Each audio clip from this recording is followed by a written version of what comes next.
ये सूरह बकरा पढ़ के देखिए, अल्लाह फरमाता दुरिबत अलैहिमुज़्ज़िल्लतु वल मस्कना। तवज्जो है मेरी तरफ आप हज़रात की। अल्लाह फरमाता है हमने यहूदियों पर हमेशा के लिए जिल्लत को मुसल्लत कर दिया है, ये हमेशा दुनिया में जलील होते रहेंगे। और इनके ऊपर हमने मिस्कीनी को साबित कर दिया है, ये मिस्कीन रहेंगे। मिस्कीन का क्या मतलब होता है? जिसका अपना घर नहीं होता। तो अब आप कहेंगे कि ये तो फिर इसराइल एक पूरा मुल्क बना के बैठे हुए हैं। तो मैंने कहा मुल्क उन्होंने बनाया है, लेकिन कुफ्र की ताकत और मिली भगत के साथ मुसलमान कबूल तो नहीं ना कर रहे। और ये बज़ाहिर एक ताकतवर मुल्क है, लेकिन यकीन रखिए जिस दिन जंग लगेगी मिनट नहीं लगेगा, चूंकि पूरा इसराइल ये हमारे फैसलाबाद से भी छोटा है, ये आपके इल्म में होना चाहिए। और इसराइल की आबादी 80 लाख है, 80 लाख से ज्यादा नहीं है। और हमारे जितने 57 इस्लामी ममालिक हैं, अगर इनकी फौज को इकट्ठा किया जाए तो इनकी फौज 1 करोड़ प्लस है। समझ आ रही है मेरी बात की? और इनमें कई मुल्क एटमी ताकत है जिसमें सरे फरिश्त पाकिस्तान का नाम आता है।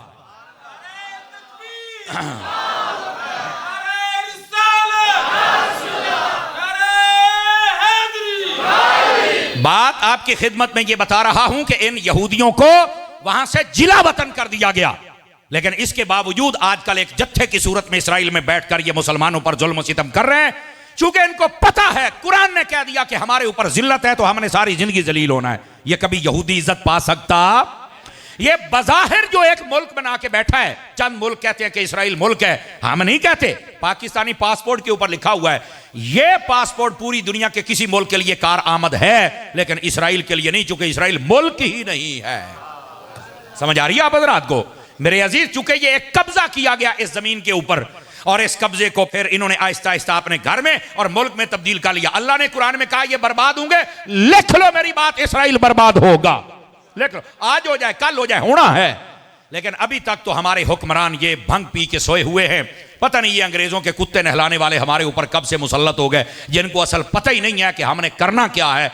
अरे इनके तो पैसे बाहर है ना, इनके कारोबार इनके मुल्कों में, इनके बच्चे पढ़ रहे, इन्हें रिश्तेदारियां कीतियां ने, इनको क्या पता कि हमने आंखों में आंखें कैसे डालनी है।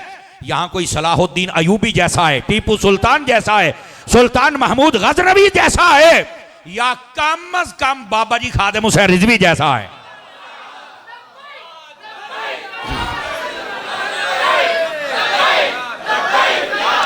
हजरात गिरामी, ये इनकी आंखों में आंखें डाल के बात कर सकता है। और यकीन फरमाइए, एक मर्तबा ललकार दिया जाए, यहूदी कभी भी तुम्हारे सामने टिक नहीं सकता है, चूंकि कुरान और हदीस के दलाइल बताते हैं कि इसमें जुर्रत नहीं है, यह कमजोर है, जलील है। लेकिन हमारे हुक्मरान खुद जिल्लत की जिंदगी गुजार रहे हैं, इनको क्या पता इज्जत किसको कहते हैं। अजीजों, जिस दिन इनको गैरत आ गई सारा मसला हल हो जाएगा। लेकिन मैं आपको तारीख बतला रहा हूं इन यहूदियों की। इधर देखो मेरी तरफ, मेरे बेटे इधर प्लीज, आप मेरे बच्चे हैं, मुझे आपकी बड़ी जरूरत है। नबी पाक ने इनको जिला वतन कर दिया, और जिला वतन करते नबी पाक ने 2 काम किए। पहला काम, फरमा 3 दिन तुम्हें देता हूं, यहां से निकल जाओ, और तुम अपना असला नहीं लेके जा सकते, और अपने घर बार की चीजें, सिर्फ खाने पीने का सामान, और 3 घर, एक ऊंट पर जो लादना चाहे लाद ले, 3 घर मिलकर, हर घर को अलग ऊंट भी नहीं ले जाने दूंगा। नबी पाक ने इतनी सख्ती फरमाई। कहते नहीं वो तो नबी रहमतुल्लिल आलमीन थे। मैंने कहा तुमने रहमतुल्लिल आलमीनी के दरस ही पढ़े हैं, काश के मेरे नबी का जलाल भी देख लेते। क्या जो दुश्मन है, नबी पाक ने उनके ऊपर जलाल कैसा इजहार फरमाया। फरमा निकल जाओ यहां से। और दूसरा काम क्या किया, अल्लाह के हुक्म से नबी पाक ने फरमाया इनके घरों के करीब जो बागात है सबको उखेड़ दिया जाए। तो एक यहूदी आके रोने लग पड़ा। उसने कहा कि आप तो दरख्त उखेड़ने के बिल्कुल मतलब पसंदीदा नहीं है, तो आपने क्यों आज हमारे दरख्त उखड़वाए हैं। अल्लाह ने कुरान, इतराज यहूदियों ने किया है कि साड़ियां खजूरा क्यों पटियां ने। अल्लाह ने कुरान में जवाब दिया, मा क़तअतुम मिन लीनतिन औ तरक्तुमूहा क़ाइमतुन अला उसूलिहा फ़बिइज़्निल्लाह। फरमाया ये जो दरख्त हमने काटे हैं या जो छोड़े हैं, इसमें हमारा दखल नहीं, ये अल्लाह का हुक्म है। और इसकी तफसीर में लिखा हुआ अल्लाह के हुक्म का क्या मतलब। फरमाया जब किसी को घर से निकाल के उसकी फसलों को बर्बाद किया जाए ना, तो उसको ज्यादा हसरत होती है, अभी एक मैंने रहने दिन दे दुआ मेरे फसलों बर्बाद कर देने। तो अल्लाह फरमाता तुहानू असी इंज जलील करना है। तो ये यहूदियों को हसरत अदा करके यहां से निकाल दिया गया। अब उन्होंने क्या किया, जाते जाते अपने घरों के दरवाजे तोड़ गए। ये यहूदियों और काफरों की साजिश है, जब कहीं से निकलेंगे पीछे हर चीज तोड़ जाएंगे। ये अफगानिस्तान को जब छोड़ा था अमेरिका ने, जाते हवाई अड्डे तोड़ गए, सड़कें तोड़ गए, जहाज तोड़ गए, पार तोड़ गए, असले तोड़ गए। मैं कहा तुसी जो मर्जी कर लो, ओ दरवेश फिर जींदे फिर दे। समझ आ रही है ना? 20 साल जंग लड़ने के बाद अमेरिका यहां से नाक रगड़ के वापस भागा है। मैं क्या पुत्र ये जो दीन है इसकी बाबा खादिम कहना दी कांड लाने वाला जमिया ही कोई नहीं, किसी ना किसी रंग के अंदर अल्लाह ताला इसको सलामत रखता है। तो ये कुफ्र की पुरानी आदत है कि ये घरों को बर्बाद करके जाते, किसी और दे काम ना आउण।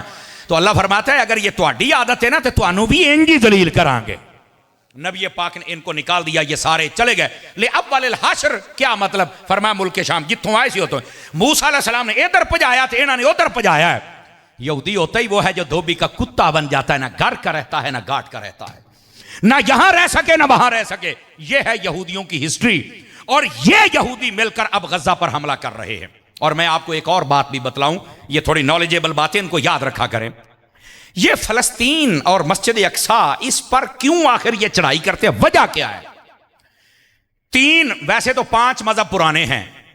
एक है दीन यहूदियत, एक है दीन ईसाइयत, एक है आग परस्त, दूसरा है हिंदू बौद्ध परस्त, और छठा मजहब है इस्लाम। ये पुराने मजहब है और ये सब ओल्ड हैं। इनमें जो सबसे जदीद मजहब है वो मजहब इस्लाम है।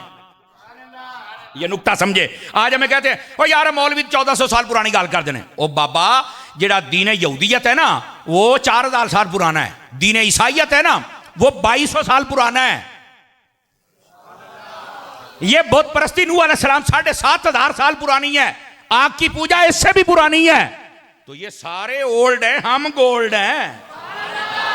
हमारा दीन हम तुम्हें हुजूर तक लेके जाते हैं और जदीद दीन है ही हमारा। अगर इसके बाद कोई दीन है तो बात करोगे, है ही कोई नहीं तो मैं फिर मान।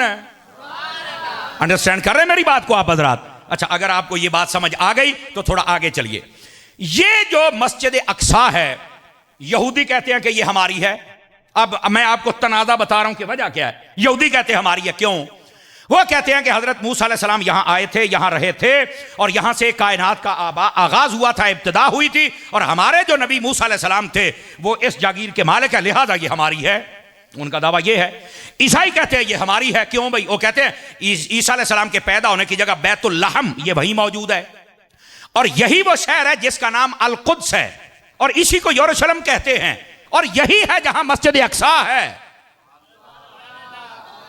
तवज्जो है ना मेरी बात की? आप इस बात को जरा समझें कि ये अल कुद्स और यरूशलेम और मस्जिद अक्सा ये एक ही जगह का नाम है। बोलो तो सही ना? तो ये अल कुद्स असल उस शहर का नाम है जिसके अंदर मस्जिद अक्सा मौजूद है। ठीक है। अच्छा, वो कहते हैं ये हमारी है, क्यों? वो कहते हैं ईसा अलैहिस्सलाम इत्थे जम्मे ने, ए जगह ही साडी है। हजरत ईसा अलैहिस्सलाम पैदा होए ने ते साडे नबी दे पैदा होने दी जगह है ते बंदा जमदा ते अपने घर है ना, ए साडी है। उन्हां दी दलील है। मुसलमान कहते हैं साडी है, क्यों? कहते ने ठीक है हजरत मूसा आए, ईसा इत्थे पैदा होए, लेकिन सारियां दे इमाम तो मेराज दी रात मेरे नबी बने सन ना इत्थे आके। वो कहते हमारी है। अब ये है तनाजा। यहूदी अपनी तरफ खींच रहे हैं, ईसाई अपनी तरफ खींच रहे हैं और मुसलमान जिनका असल हक है, चूंकि यहूदी दीन भी खत्म, ईसाई दीन भी खत्म, मनसूख, अब दीन है तो फकत दीन मोहम्मदी, इसके अलावा कोई दीन नहीं है। और नबी पाक जब चले गए तो उनको अकल से सोचना चाहिए कि मेराज की रात जब हमारे नबी भी मुक्तदी बन गए और मुसलमानों का नबी इमाम बन गया तो फिर तो हर चीज उनके कब्जा इख्तियार में आ गई ना। समझ आ रही है मेरी बात की? ये असल तनाज़ा है। वो कहते हैं साडा है, ये मुकद्दस मकाम तीनों मजहबों के लिए। ईसाई कहते हैं साडा है, यहूदी कहते हैं साडा है, मुसलमान कहते हैं साडा है। फिर हुआ क्या? ये भी हिस्ट्री है। ये 14 अगस्त 1947 को पाकिस्तान बना था। सितंबर, अक्टूबर ते नवंबर, ये नवंबर का महीना था और 1947 थी जब अक़वाम मुत्तहिदा ने मस्जिद अक्सा के 2 हिस्से कर दिए। जैसे ये मस्जिद अक्सा है, इसके 2 विचाले चुमारी कंध, अगला मशरक वाला हिस्सा दे दिता यहूदियां नू, भाई तुसी ले लो, पिछला हिस्सा दे दिता मुसलमानों नू। अब ये मैं आपको बता रहा हूं कि असल ये मसला बनया कितों है। बाकी पूरे शहर को उन्होंने गिरा, मस्जिद अक्सा को अभी कुछ नहीं कहा। आज तुम वीडियो देख रहे हो ना कि गिर गई मस्जिद, नहीं गिरी, बिल्कुल सलामत है। एडी छेती नहीं जे डिगनी, क्योंकि वो यहूदी कहते हैं कि साडी ओनू ढाउण ते फिर मारदे ने। अद्धा हिस्सा मुसलमाना दा कोल है ते मुसलमाना भी नहीं ढाउणी, मुसलमान ते पहले मस्जिद नहीं ढाउंदा, बचाउंदा है। अब ये असल कशमकश है और यहूदी वहां पर पावरफुल होते होते उन्होंने आहिस्ता आहिस्ता करके ना थोड़ा थोड़ा जमीन पर कब्जा करना शुरू कर लिया, और उनको सपोर्टेड अमेरिका था और बाकी जितने भी कुफर मुल्क थे वो सारे उनको सपोर्ट करते रहे, और वो एक ताकत में आ गया, और उन्होंने आहिस्ता आहिस्ता वहां से मुसलमान हुक्मरानों का कत्लेआम शुरू किया, और अब वहां पर गजा को खत्म किया, और कहते हैं ये सारे निकल जाए यहां से, हम इनको यहां नहीं रहने देंगे। जबकि हदीसें बताती हैं, नबी पाक ने फरमाया बैतुल मुकद्दस की हिफाजत करने वाला गिरोह वो होगा, इनको अगर खाने को भी कुछ ना मिले, पीने को भी कुछ ना मिले, ना ये अपना मुल्क छोड़ेंगे ना मस्जिद अक्सा को छोड़ेंगे। अब जो मेरे नबी ने कहा है वो कभी झूठ तो हो नहीं सकता, वो तो रहेगा सच। और यही वजह है कि मुसलमान वहां पर हर रोज सैकड़ों की तादाद में शहीद हो रहे हैं, लेकिन वहां की औरतों और बच्चों को भी सलाम है कि वो मस्जिद अक्सा को खाली छोड़कर नहीं जा रहे, क्योंकि उनकी हिफाजत करना यह बशारत मेरे मुस्तफा ने अता फरमाई है। इसलिए वो मुसलमानों पर जुल्म सितम कर रहे हैं। चाहिए तो यह था कि सबसे पहले सऊदी अरब स्टैंड लेता, पाकिस्तान स्टैंड लेता, लेकिन सऊदी अरब अपनी पई है, पाकिस्तान अपनी पई है। ऐसा ही है ना जी। इन हुक्मरानों को चाहिए तुम्हारे ऊपर नजरें हैं पूरी दुनिया की, और तुम पूरी दुनिया पर राज कर सकते हो, लेकिन तुम आपस दाखिली इंतशार में बहुत ज्यादा, कोई है सियासी पार्टी नूं जेल च निकलोता है, कोई एनू तू निकलोता है, कोई एनू, वो अल्लाह दे बंदे किहड़े यब नूं पै गए हो, किहड़ी मुसीबत नूं पै गए हो, और तुहानूं होया की है यार, क्या मुसीबतें हो तुम यार। खुदा का खौफ करो, इस पाकिस्तान के आपसी इख्तलाफात से निकल कर तुमने तो पूरी दुनिया के अंदर निकल कर और पूरी दुनिया की कमांडें करनी थी, और तुम आके आपस में लड़ाई झगड़ा तुमने शुरू कर दिया हुआ है। और देखो जब बंदे आपस में लड़ते हैं ना, इधर देखो मेरी तरफ, तो फिर कुफर पता कैसे फायदा उठाता है। आप देखो 3 दिन हो गए इंडिया ने तुम्हारा हशर क्या किया हुआ है, और वैसे भी उनका जो मीडिया है वो खबर देने में ऐसे लगता है, उन्होंने खबर सुन लो ना तो एवं लगता भी जहाज जेडे ने ना वो शेखुपुरा टप्पे आते रहे उन्होंने। हाँ हाँ मजाक तो इलावा इतने आ ननकाने के नेड़े नेड़े जे, 10 मिनट बाद फैसलाबाद पहुंचने वाले जे, ये हो गया। मैंने कहा ये एक अलग मसला है, कुफर में इतनी ताकत नहीं होती, मुसलमान के साथ इतनी जल्दी पंगा नहीं लेता, लेकिन वो आहिस्ता आहिस्ता करके एक एक बंदे को मारता है, जैसे गजा फलस्तीन में किया। और वैसे दूसरी तरफ ऐलान कर दिया कि हम तुम्हारा पानी बंद कर देंगे।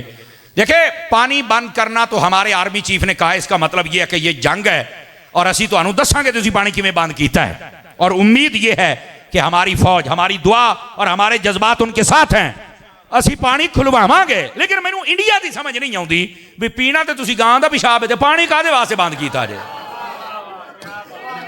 इस तरह ना जी मम्मा को गल ते दसो ना यार, वो पीना तो तुसीं फिर गां दा पिशाब है और पानी बंद कर दियो केना दा, जिना जमजम पीना है। इनके साथ ऐसा रवैया ना रखो, तुहानू समझ नहीं होनी तुहाडे नाल होया की है। और ये पहलगाम के अंदर एक ड्रामा रचाया, कितने स्याह मर गए हैं, हाल हाल बात। पाकिस्तान ने अच्छा जवाब दिया, इन्होंने कहा कि फजाई सरहद बंद है, कोई तुहाडा जहाज साडे उत्ते लंघ सकदा, अच्छी बात है। और दूसरा इन्होंने भी कहा 48 घंटे ने सारे इंडियन निकल जाओ इत्थों, असीं तुहाडा बंदा को नहीं रखना, अच्छी बात है। और साथ में बार्डर उन्होंने कहा तुसीं बात ऐसी भी बंद कीता, असीं कोई चूड़ियां नहीं पाईयां। और हमारे आर्मी चीफ साहब ने यह भी कहा है, उन्होंने कहा जिद्दां दा तुसीं हमला करोगे इंशाअल्लाह ओदे तो तकड़ा जवाब आएगा। और यहां पर पहली तो बात है, आलमी दुनिया को समझना चाहिए कि ये अगर जंग लग गई तो ये एक एटमी जंग होगी, याद रखो, बचेगा कोई भी नहीं, ठीक है। तो पहली तो बात है दानिशमंदी से काम ले, और दूसरी बात ये है कि ये झूठा प्रोपेगेंडा है, इससे बचें। और तीसरी बात ये है, हमारे हुक्मरानों को इधर देखो, हमारे सहाफियों को, हमारे मजहबी बंदों को, हमारे ताजरों को, हमारे सियासतदानों को, हमारी इस फौज को सोचना पड़ेगा कि आखिर ये सारे हम पर हमलावर क्यों हो रहे हैं। कहीं हम आपस में इख्तलाफ तो नहीं ज्यादा कर बैठे। आपस के इख्तलाफात को खत्म करो, सहाफती तौर पर, तिजारती तौर पर, सियासी तौर पर जितने इख्तलाफात है तलखियां कम करो, मजहबी तौर पर जितने इख्तलाफात है कम करो, मेहरबानी करो, खत्म करो, और सारे एक पेज पर जमा हो जाओ। इन्हें बताओ हम मुसलमानों की भी हिफाजत करना जानते हैं और अपने मुल्क वतन अजीज की भी हिफाजत करना जानते हैं। समझ आ रही है हजरात के कोई नहीं आपको? तो इस वास्ते जब मुसलमान आपस में अपनी सीटों की तरफ देखता है तो फिर कुफ्र इन पर हमला आवर होता है। लेकिन अल्लाह की रहमत के साथ हमारी फौज एक ताकतवर फौज है, और यही बात है जिनकी फौज ताकतवर होती है उन पर कुफ्र जल्दी हमला नहीं कर सकता। इसी वास्ते 3 दिन हो गए इंडिया की हिम्मत नहीं, लेकिन उन्हें बहुत ओछे हथकंडे जरूर इस्तेमाल किए। लेकिन मेरी दुआ है अल्लाह ताला मेरे मुल्क की हिफाजत फरमाए। जाहिरी सबब फौज है। अल्लाह हमारी फौज को ताकत और हिम्मत अता फरमाए। और फौज को भी हम ये कहते हैं कि जो बंदिया दी लोड़ पवे तो फिर दसिया जे या रसूल अल्लाह कहने वाले अपड़ आउणगे इंशाअल्लाह। और तीसरी बात मैंने जो कही है बार बार दोहरा रहा हूं, हमारे सियासी तौर पर, मजहबी तौर पर, सहाफती तौर पर ये जितने इख्तलाफात हैं इनको ख़त्म करना होगा। हम इतना आपस में उलझ गया कि देख लो दुश्मन हमें आंखें निकालने लग पड़ा। मैंने एक वीडियो देखी छोटी सी, उसके अंदर ना दो बारहसिंगे थे, वो आपस में लड़ रहे थे और पीछे से शेर आया, उसने हमला किया और दोनों को मार डाला। नीचे तहरीर लिखने वाला लिखता है, उसने कहा जब बंदा अपनों से लड़ता है तो दुश्मन यूं फायदा उठाता है। अपनों से लड़ना बंद कीजिए। आप जितने घरों में हैं अपने भाइयों से मत लड़ा करें। जब आप भाई आपस में लड़ते हैं ना, अपनी बरादरी, जब आप बरादरी से लड़ते हैं, अपने शहर से ना लड़ें। जब आप शहर से लड़ते हैं तो फिर दुश्मन आपका वो हशर करता है कि आपने सोचा कभी नहीं होता। अपने भाइयों के साथ रहें, अपने मोहल्ले वालों के साथ रहें और अपने शहर वालों के साथ रहें। ये आजकल जो नौजवान है ना, छोर छिक्कर नवे नवे सियासतदान, अल्लाह का नाम जे थोड़ा पीछे हटो, ऐ सियाने बंदियां दे नाल बह के इन्हां दे कोल सीखो कि तुमने एक दूसरे की इज्जत कैसे करनी है, कदर कैसे करनी है, काम कैसे करना है। छोटियां छोटियां गल्लां ते अगलियां दे नाल मुखालफत पा के बह जांदे हो। मेहरबानी फरमाओ, अपने हाल पर भी मेहरबानी करो और बाकी मुसलमानों के हाल पर भी मेहरबानी फरमाओ। समझ आ रही है? कोई नहीं आ रही? ये हमारा फरीजा है मेरी जान, हम जो मिंबर पे बैठ के अदा कर रहे हैं कि तलखियां कम करो, इख्तलाफात कम करो, झगड़े कम करो, ताकि दुश्मन तुम्हारे से फायदा ना उठा सके। और जब तुम एक मजबूत अफराद बन जाओगे तुम भी तरक्की कर जाओगे और तुम्हारा मुल्क भी तरक्की कर जाएगा। ठीक है, ये दो बातें आपको समझाना मकसूद थी। अब आ जाइए जरा तीसरी बात की जानिब। थके तो नहीं है आप हजरात? इंशाल्लाह 12 घड़ियों पे बजेंगे, मुंहों पे नहीं बजने देंगे इंशाल्लाह। उससे पहले पहले आपकी जान छोड़ दी जाएगी, लेकिन उतनी देर तक आप मुझे टाइम दीजिए ताकि फकीर आपकी खिदमत में बात अर्ज करे। ये है जमीनी हकायक गजा के तबार से और ये इंडिया और पाकिस्तान के हवाले से, ये जमीनी हकायक हैं। अब आ जाइए थोड़ा अगली बात, ऐसे मुआमलात होते क्यों हैं? याद रखिए, कुरान और हदीस का मुताला कर लें। ऐसे मुआमलात तब आते हैं जब बंदा कुरान और सुन्नत का रास्ता छोड़ता है। मेरे बेटे बातें बंद करेंगे? बेटे दोबारा मैं फिर गुजारिश पेश कर रहा हूं, मेरे बच्चों आपकी हमें बहुत जरूरत है। इधर देखें मेरे बेटे, प्लीज, आप हमारी फौज हैं ते तुसी साडी पनीरी हो, तुहाडी मैनू बड़ी लोड़ है। ते नबी पाक भी बड़ी बच्चियां नाल शफकत करदे सन, ते तुसी शफकत करवाओ यार, मेहरबानी करो। हैं, अल्लाह आपको खुश रखे।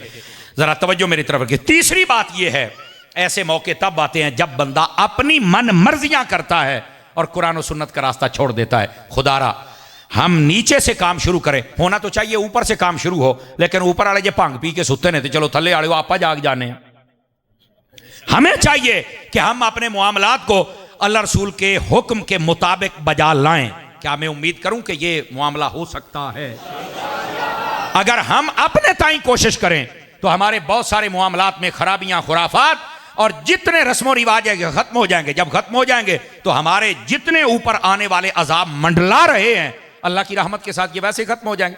हदीस शरीफ में है, तवज्जो मेरी तरफ रखिएगा, अल्लाह ताला अजाब को भेजता है कि जाओ फुलां शहर को नेस्तो नाबूद करके आओ। अजाब अल्लाह भेजता है, अजाब, जरा गौर से सुनिएगा। वो अजाब आता है और बगैर तबाही मचाए वापस चला जाता है। तो अल्लाह रब्बुल इज्जत बावजूद इसके कि हर चीज का इल्म रखता है, मेरा रब पूछता है मैंने तो तुम्हें भेजा था कि इन सबको बर्बाद करके आओ, तो तू वैसे ही वापस आ गया, हालांकि मेरे अल्लाह को सब पता है।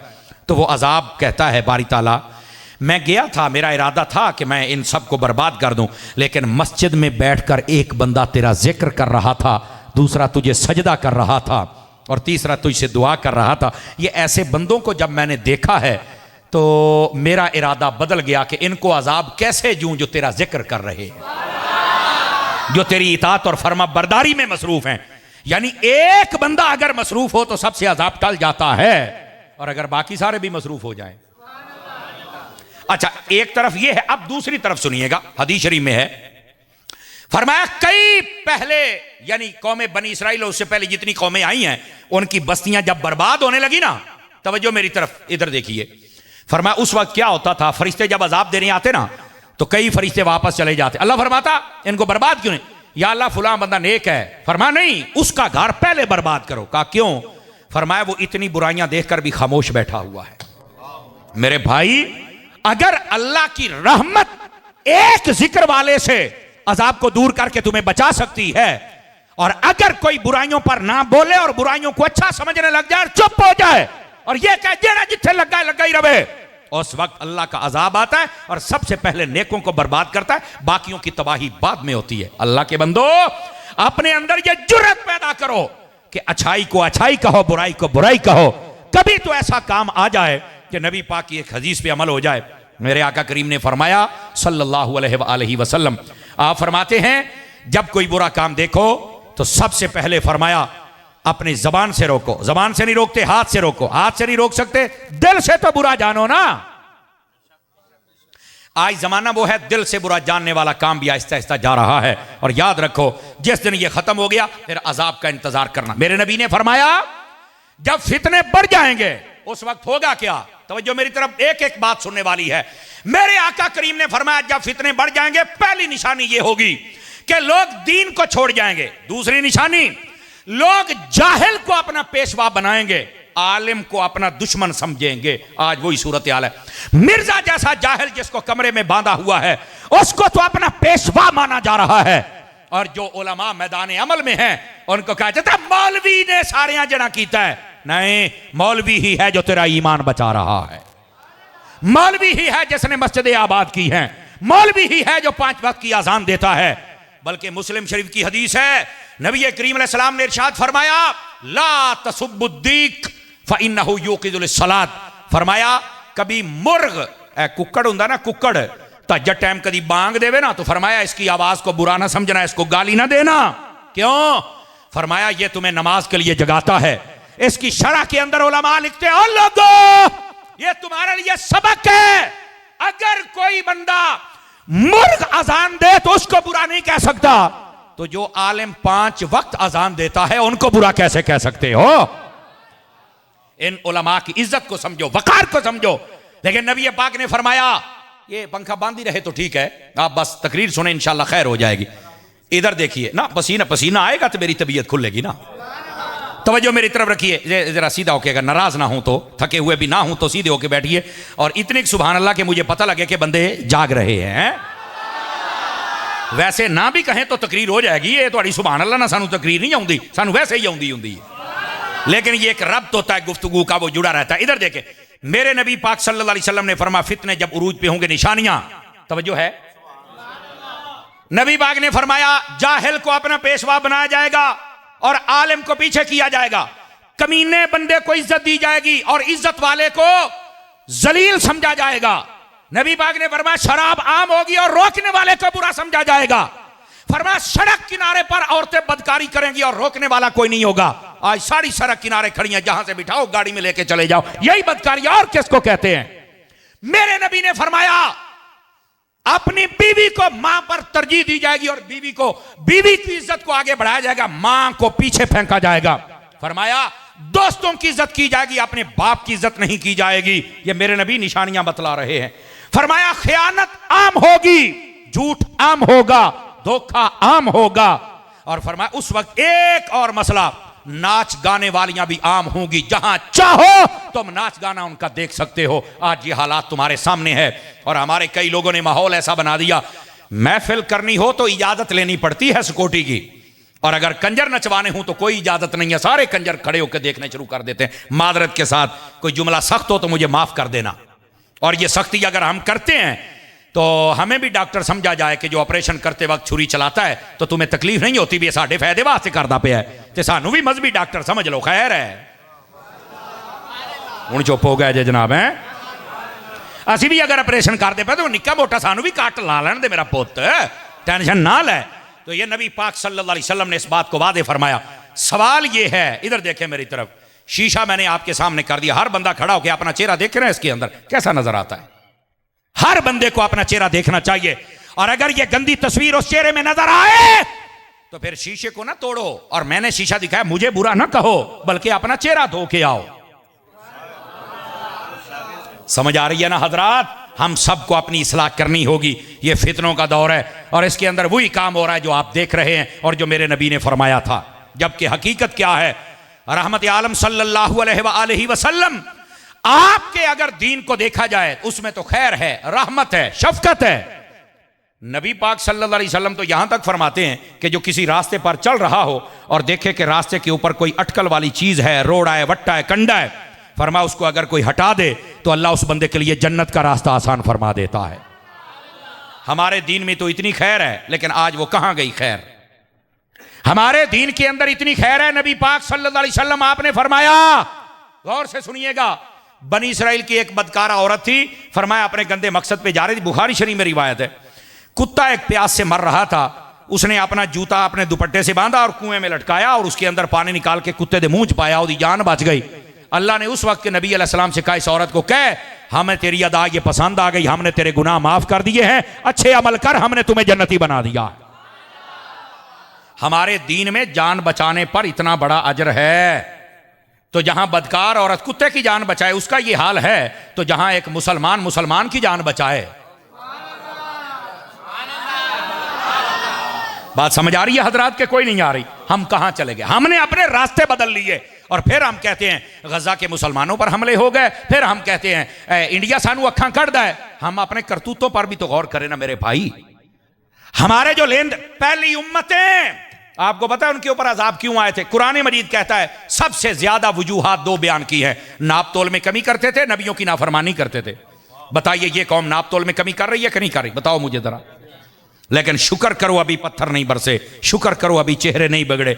नबी पाक ने फरमाया था जब ऐसा मौका आ जाए लोग बददियानती पर उतर आए और फखर समझें, फरमाया फिर इंतजार करना जलजले का, सुर्ख अंधेरियों का और बेमौसमी बारिशों का। अब इस्लामाबाद में आपने देखा कैसा ज़ालाबारी हुई, देखी है ना आपने? गाड़ियां तबाह कर दी, सारे बंदे ओए होए होए इतना नुकसान। मैं कहा जिथे 4 बर्फ के गोले डिगे ने उथे तुसी इन्हें चीकते पे हो, तो गजा के अंदर तो इतने बम गिरे, तब तकलीफ क्यों नहीं हुई थी? हमें सोचना होगा। ये हमारे करतूतों के पेशे नजर है सब कुछ। भाई अपने आप को संभालो। आजकल का नौजवान ये मस्जिद में नजर क्यों नहीं आता? ये फेस्टिवल की जीनत क्यों नजर आता है? ये नौजवान अपने दोस्तों को तरजीह देता है, अपने बाप की इज्जत क्यों नहीं करता? आजकल का ये जवान ये अखबार पढ़ता है, न्यूज पर नजर रखता है, ये रब का कुरान क्यों नहीं पढ़ता? मुझे पता है हो सकता है आपका इरादा ना हो ये तकरीर सुनने का, पर मेरा इरादा यही तकरीर करने का है ताकि सबक मिले, हमारा ज़मीर जागे। और हम जिस कुर्सी पर बैठते हैं इसका फरीजा अदा करना बहुत मुश्किल है। आप दुआ करें ये हमारी तरफ से अदा हो जाए। अपने आप को संभालो। नबी पाक सल्लल्लाहु अलैहि वसल्लम, आपकी अहादीस पढ़ो, नबी पाक ने फरमाया वो जवान जो जवानी में तौबा करता है, अल्लाह रब्बुल इज्जत क़यामत वाले दिन अर्श का साया अता कर देता है। वो बंदा जिसका दिल मस्जिद में लग जाता है, अल्लाह क़यामत वाले दिन अर्श का साया अता करता है। वो बंदा जो आदिल हुक्मरान बन जाए, फैसला सही करे, अल्लाह क़यामत वाले दिन अर्श का साया अता करता है। फरमाया वो बंदा जिसको किसी औरत ने कहा मेरे साथ मुंह काला कर, और इसने कहा मैं नहीं कर सकता, फरमाया अल्लाह ताला उसको क़यामत वाले दिन अपने अर्श का साया अता फरमाएगा। ये मेरा रब फरमा रहा है, ये हदीस है, ये मेरे नबी ने इरशाद फरमाया है। आज हमारे मुआशरे को इन चीजों की जरूरत है।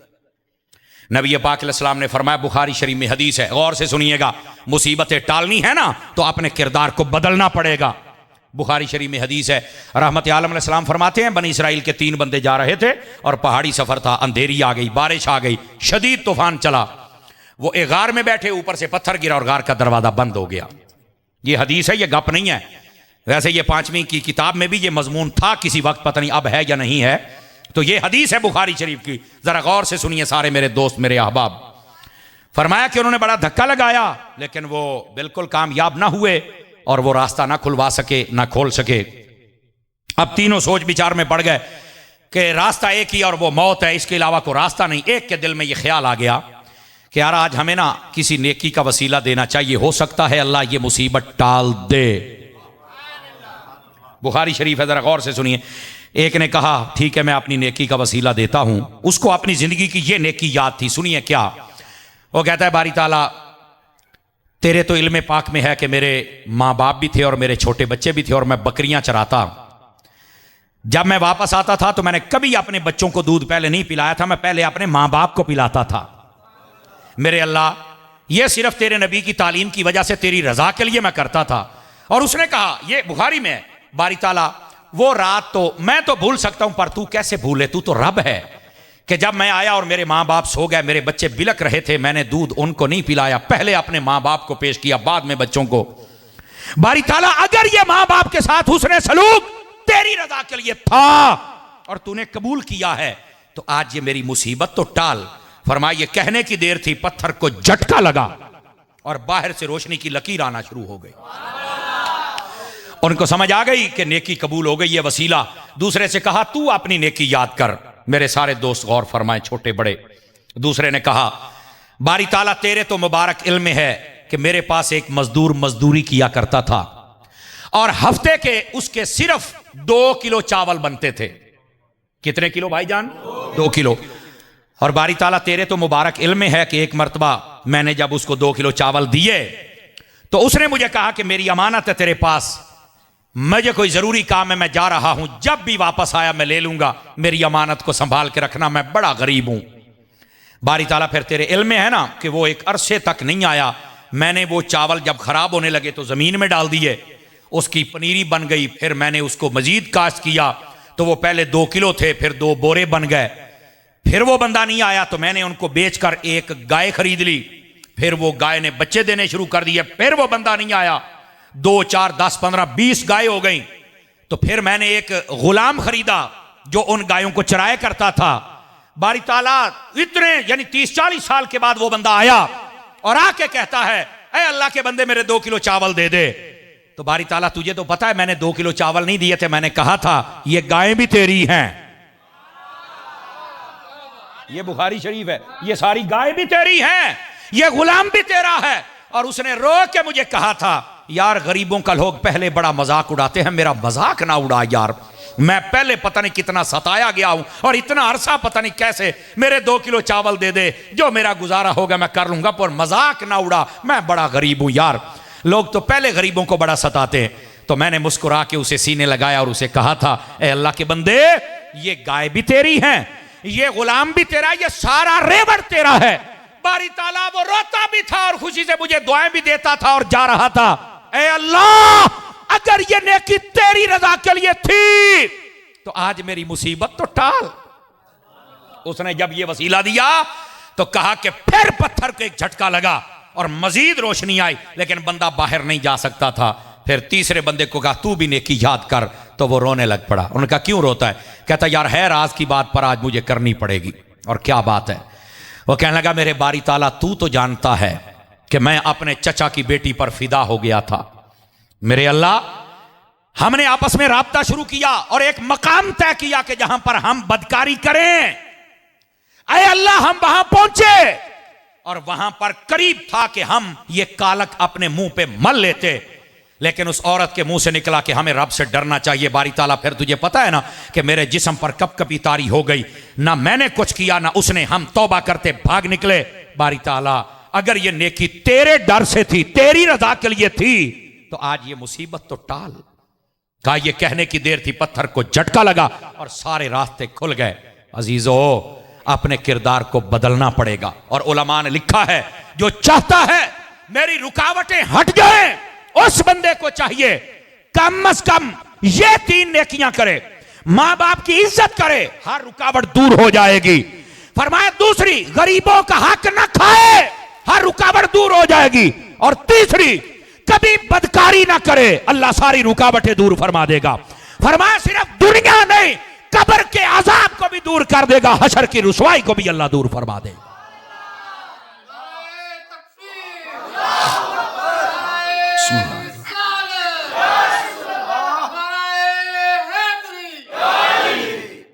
मेरे अजीज और प्यारे दोस्त, जब तक हम अपना किरदार नहीं बदलेंगे, हम अपने आप को नहीं संभालेंगे, उस वक्त तक ये रुकावटें हमारे सामने आती रहेंगी।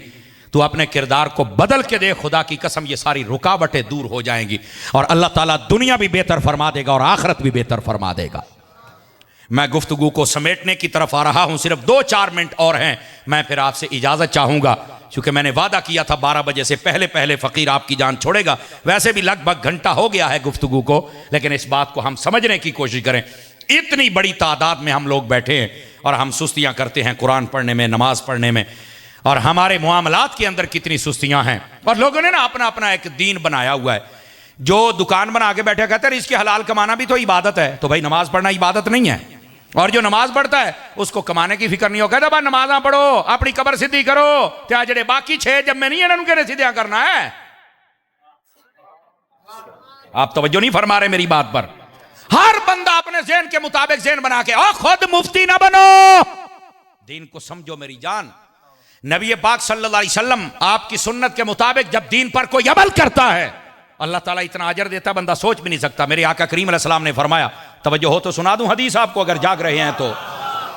रहमत आलम अलैहिस्सलाम ने फरमाया, जो बंदा फजर की नमाज पढ़ के अपने घर से निकलता है वो अल्लाह का झंडा अपने हाथ में लेके निकलता है। इसकी शरह में उलमा ने लिखा है, फरमाया जिधर भी जाता है अल्लाह फतह अता फरमा देता है। तो जिन्होंने राती 2 बजे सोना तो सवेरे 12 बजे उठना है, कैसे फजर पढ़ोगे? मेहरबानी करो अपनी आदत बदलो। फिर कहते हो दफ्तर जाते हैं काम नहीं होता, रिश्वत देनी पड़ती है। माशाल्लाह तू आया ही बड़े सीधे तरीके नाल है। समझ आ रही है ना? अब दूसरी बात, मेरे नबी ने फरमाया जो फजर की नमाज पढ़े बगैर निकलता है वो शैतान का झंडा अपने हाथ में लेके निकलता है। तो जिदे हथी शैतान का झंडा होना है उन्हें कामयाबी लभनी है। नमाज फजर, ये हदीस है। दूसरी हदीस रहमत आलम अलैहिस्सलाम ने इरशाद फरमाया, जो बंदा ईशा की नमाज पढ़ के सो जाए अल्लाह ताला उसको आधी रात इबादत का सवाब अता फरमाता है। हदीस आधी रात, मुस्लिम शरीफ में हदीस है। तो एक सहाबी ने पूछा, हुजूर बाकी आधी रात का क्या बनेगा? फरमाया जो बंदा उठ के फजर पढ़ ले अल्लाह ताला बाकी आधी रात भी इबादत का सवाब अता फरमाता है। मुझे बताइए सोने पर कौन इबादत का सवाब देता है? ये मेरा रब है जो अता फरमाता है। यही वास्ते हमारे उलमा फरमाते हैं अगर महफिल सारी रात की और नमाज ना पढ़ी तो फरमाया इसका सवाब उतना नहीं है जितना नमाज का सवाब है। और ये फर्ज नहीं है, नमाज फर्ज है।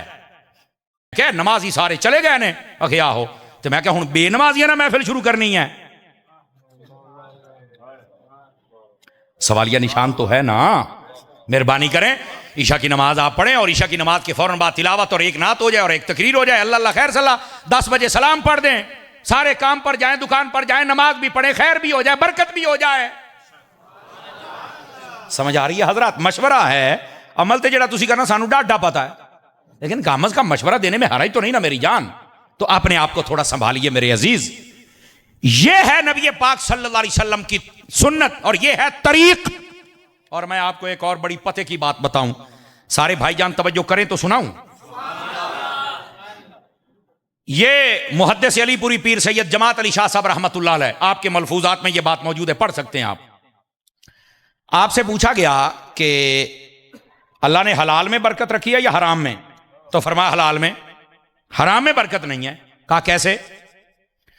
फरमाया देखो ये जो बकरी है या गाय है या भैंस है, साल के अंदर ये जब बच्चा दे तो गाय भैंस एक बच्चा देती है,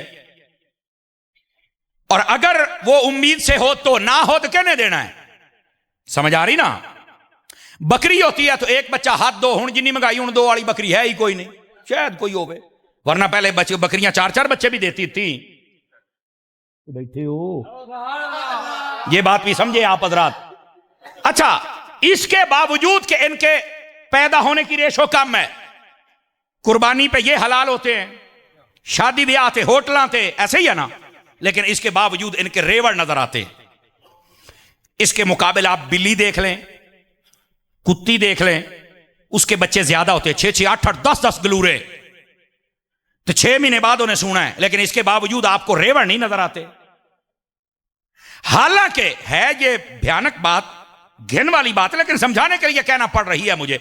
इनको जिबा करके कहीं पर जैसे बाकी जानवर इस्तेमाल होते हैं, इनके इस्तेमाल भी कोई नहीं करता, ना ये जिबा किए जाते हैं, ना इनके और कोई मसरफ है, पैदा भी ज्यादा होते हैं, इज्जत फिर कोई नहीं। क्यों? फरमाया बरकत हलाल में है, हराम में नहीं है। पहली बात। अब दूसरी बात सुनिएगा। एक बंदे ने सवाल किया, हजूर इन्हों बरकत लभी क्यों है? यानी ये कुत्ता है या कुत्ती है, इन्हों बरकत क्यों नहीं लभी, तो बकरी ने क्यों लभी है, वजह क्या है? अब सुनिए जवाब। फरमाने लगे वजह यह है, कुत्ता जो होता है ना, रात के पहले हिस्से में जागता रहता है, लेकिन जब पिछला पहरा है तहज्जुद के बाद ये सो जाता है, और जो बकरी होती है ये पहले पहर में सो जाती है, तहज्जुद के वक्त उठ जाती है। कुत्ते की बरकत इसलिए खत्म कर दी कि तहज्जुद के वक्त सो गया, चंगे वेले सो गया, सोने वेले सो गया, फरमा तेरी ऐसी बरकत ही चुक लइए। और बकरी को बरकत इसलिए मिल गई, फरमा तहज्जुद वेले उठिए। ये मैंने तुम्हारे जमीर के दरवाजे पर दस्तक दे दी है, अब कुंडा तुमने खुद खोलना है।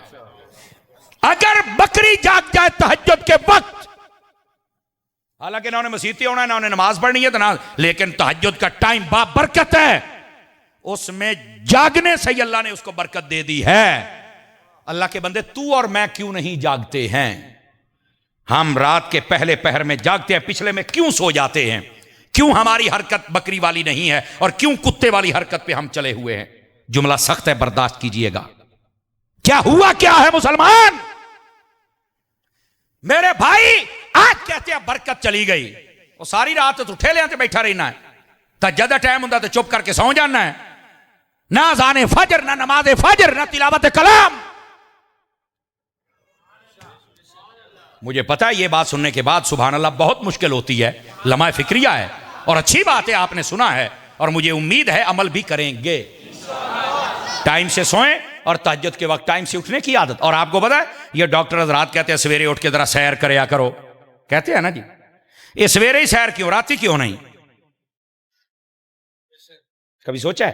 कहते हैं नहीं वो टाइम ऐसा होता है कि उसके अंदर ये रक्शे, ये बसें, ये ट्रक और ये चीजें नहीं होती, डस्टलेस माहौल होता है सारा मौसम, यानी उसमें धूड़ ते कट्टा ते रक्शे ते ये वो नहीं होता। मैंने कहा ये तेरी डॉक्टरी तहकीक है, तुम्हें सूफिया की तहकीक बताऊं? सूफिया कहते हैं जो बंदा फजर के वक्त उठ के जरा बाहर निकलता है ना, अल्लाह ताला उसको शिफा देता है, उसकी सेहत के लिए फायदेमंद है। क्यों? फरमाया वजह यह है उस वक्त जागने वाले या नमाजी हैं या कुरान वाले या तहज्जुद, जितने डाकू, लुटेरे, शराबी, बदमाश, बदकार, ये सारे सोए हुए होते हैं। ये हवा नमाजियों के जिस्म से टकरा के जब आती है तो जो जो इस हवा में सांस लेता है अल्लाह उसे भी शिफा अता फरमा देता है। ये है असल लॉजिकल बात, ये सूफिया ने ताकीद की है। और तवज्जो है मेरे भाई, खुदारा नबी पाक की सुन्नत की तरफ रगबत फरमाइए, खुदारा मेहरबानी फरमाइए और नबी करीम अलैहिस्सलाम के तरीक पर चलने की कोशिश कीजिए। अल्लाह ताला आपकी और मेरी आज की हाजिरी कबूल फरमाए। मदरी चैनल देखते रहिए, दावत इस्लामी आपकी